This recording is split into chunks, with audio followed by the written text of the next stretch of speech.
અમદાવાદમાં પોલીસે ટોઈંગ કરેલા વાહન આડેધડ પાર્ક કર્યા છે। નારણપુરા અને વાડજ પોલીસ સ્ટેશનના વાહન રસ્તા વચ્ચે મૂકી દીધા। પોલીસે કબજે લીધેલા વાહનો રસ્તાની વચ્ચે મૂકી દેવામાં આવ્યા છે। પોલીસ પાસે વાહનો મૂકવા માટે કોઈ જગ્યા ન હોવાનો દાવો કરવામાં આવી રહ્યો છે।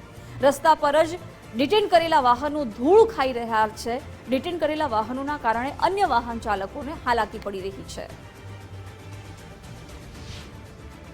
અમદાવાદ શહેરને સ્માર્ટ સિટીનો દરજ્જો અપાયો છે, ત્યારે ટ્રાફિક ડ્રાઈવ ખાસ ટ્રાફિક પોલીસ દ્વારા કરવામાં આવતી હોય છે। આડેધડ પાર્કિંગને લઈને અમદાવાદમાં ઘણા એવા વિસ્તારો છે જ્યાં ટ્રાફિકની સમસ્યા જે આડેધડ પાર્કિંગને લીધે થતી હોય છે। ત્યારે અત્યારે હાલ વાડજ અને નારણપુરા પોલીસ સ્ટેશનની હદની વિસ્તારની આપણે વાત કરું તો આ જે વાડજ પોલીસ સ્ટેશન છે અને નારણપુરા પોલીસ સ્ટેશનની હદ વિસ્તાર છે ને આપને દ્રશ્યોમાં બતાવવા માંગીશ કે અહીં નિયમો બધા માટે એક સરખા હોવા જોઈએ, પરંતુ નિયમો એક સરખા હોય તેવું લાગતું નથી। આ પોલીસ દ્વારા જે એક્સિડન્ટ અથવા તો જે કોઈ પણ રીતે ડિટેન કરેલી ગાડીઓ છે ને એક બે નહીં પરંતુ 8 થી 10 ગાડીઓ અહીં ખડકી દેવામાં આવી છે રોડની વચ્ચે કિનારી પર। એટલે કે સાંજના સમયે અહીંયા ટ્રાફિક રહેતો હોય છે, ત્યારે ખાસ જો કોઈ પણ આડેધડ પાર્કિંગ કરે તો તેને ગાડીને લોક કરીને ફાઇન કરવામાં આવતું હોય છે। 1000 રૂપિયા સુધીનો દંડ વસૂલવામાં આવતો હોય છે, પરંતુ નિયમો બધા માટે એક સરખા હોવા જોઈએ અને ખાસ આ સ્માર્ટ સિટી છે તો રોડ પણ સ્માર્ટ હોવા જોઈએ અને ટ્રાફિકની સમસ્યા હલ થાય તે માટે